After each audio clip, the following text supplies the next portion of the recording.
올바른 수행을 하기 위해서는 다음을 명심하거라. 밤에 꿈이 많은 사람은 그만큼 망상과 번뇌가 많다. 수행자는 가진 것이 적듯이 생각도 질박하고 단순해야 한다. 따라서 밤에 꿈이 없어야 한다. 또 수행자는 말이 없는 사람이다. 말이 많은 사람은 생각이 밖으로 흩어져 안으로 여물 기회가 없다. 침묵의 미덕이 몸에 배야 한다. 나는 그 두 칸 집 자체가 질박하고 단순한 수행자의 모습이기를 바란다. 오늘날 우리들은 편리한 문명의 연장으로 인해 얼마나 많은 것을 잃고 있는지 생각해 보라. 넘치는 물량을 받아 쓰느라고 순간순간 수행자의 덕이 소멸되어 간다는 사실을 똑바로 보라.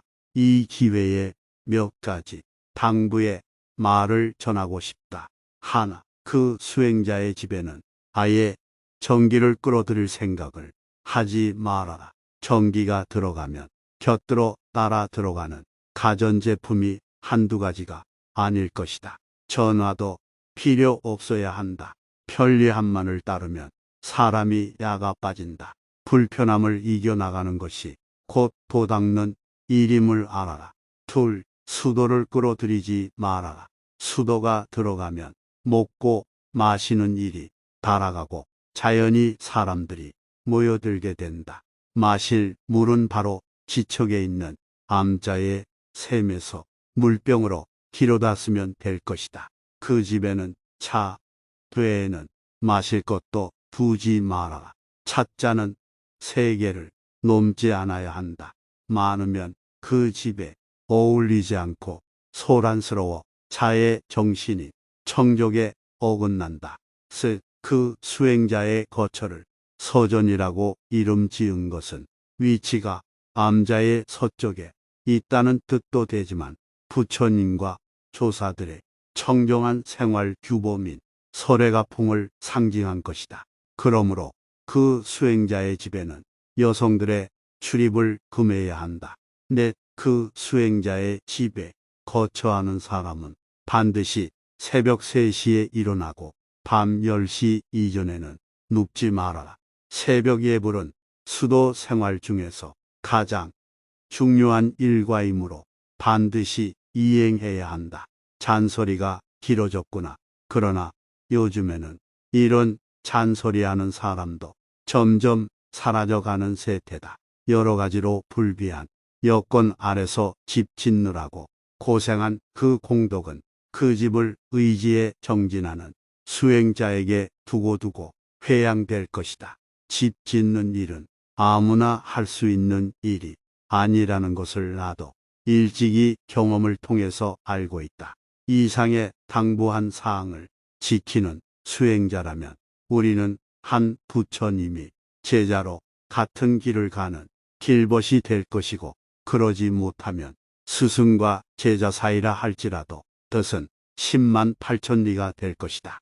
겉으로 옛사람의 말을 안으로 새기면서 이 사연을 마친다. 입안에 말이 적고 마음에 일이 적고 배 속에 밥이 적어야 한다. 이 3가지 적은 것이 있으면 신선도 될 수 있다. 처음 세속의 집을 등지고 출가할 때 그 첫 마음을 잊지 말라. 이번엔 죽음에 대해서 얘기해보자. 죽게 되면 말없이 죽을 것이지 무슨 구구한 이유가 따를 것인가.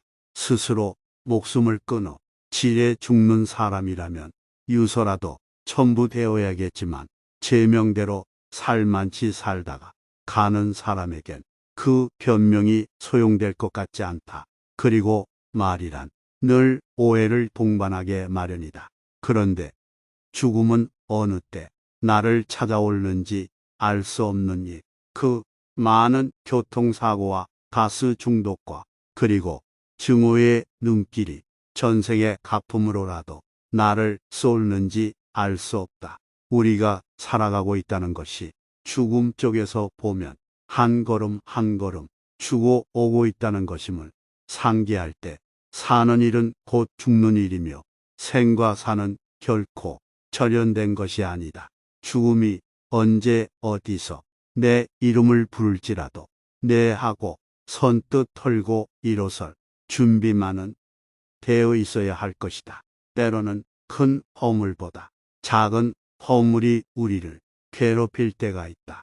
허물이란 너무 크면 그 무게에 짓눌려 참개의 눈이 멀어버리고 작은 때에만 기억에 남는 것인가. 어쩌면 그것은 지독한 위선일는지도 모르겠다. 그러나 나는 평생을 두고 그 한 가지 일로 해서 돌이킬 수 없는 후회와 자책을 느끼고 있다.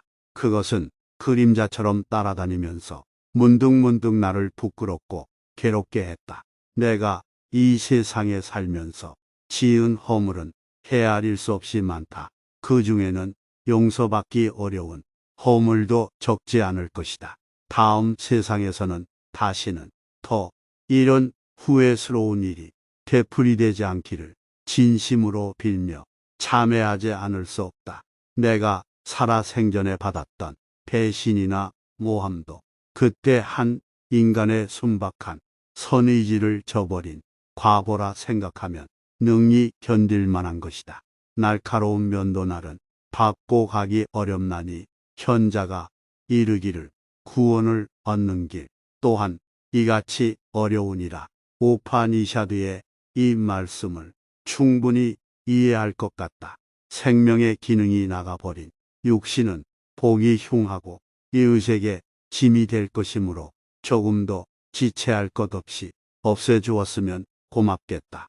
그것은 내가 벗어버린 헌 옷이니까 물론 옮기기 편리하고 이웃에게 방해되지 않는 곳이라면 아무데서나 화장해도 무방하다. 사리 같은 걸 남겨 이웃을 귀찮게 하는 일을 나는 절대로 하고 싶지 않다.